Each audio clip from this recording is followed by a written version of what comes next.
Hello tears, இன்னைக்கு நம்ம ரொம்ப டேஸ்டியான ஹெல்த்தியான நெல்லிக்காய் சாதம் எப்படி செய்யலான்னு பார்க்கலாமா? அதுக்காக ஒரு கடாயில் கொஞ்சமாக நல்லெண்ணெய் சேர்த்துக்கோங்க. 4 காஞ்ச மிளகாய், கொஞ்சம் உளுந்து, கடுகு, கருவேப்பிலை எல்லாம் சேர்த்துட்டு இது கூட ஊற வச்ச பீனட்ஸ் அண்ட் கடலை பருப்பு ரெண்டையும் சேர்த்துட்டு நல்லா கிண்டிக்கோங்க. இதில் கொஞ்சமாக மஞ்சள் தூள் சேர்த்துட்டு அண்ட் நமக்கு ரொம்ப பிடிச்ச கேரட் சேர்த்துக்கலாம். எந்த புளிப்பு சாதம் செஞ்சாலும் இந்த கேரட் சேர்க்குறது தான் நம்மளோட ஸ்டைலாக இருக்கும். நீங்களும் இந்த மேஜிக்கை மிஸ் பண்ணாமல் கண்டிப்பாக கேரட் சேர்த்து பாருங்கள். இது கூட இப்போ நம்ம எடுத்து வச்சுருக்க நெல்லிக்காய் ஜூஸ் ஆட் பண்ணிக்கோங்க. ஆட் பண்ணிவிட்டு இதுக்கு தேவையான உப்பையும் சேர்த்துக்கோங்க. இப்போ இந்த கேரட் கூட நம்ம ஆல்ரெடி வடித்து எடுத்து வச்சுருக்க சாதத்தை எடுத்துக்கோங்க.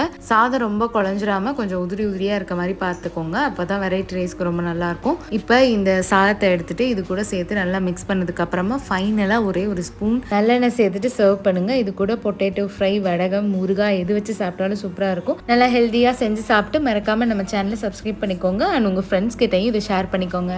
பாய்.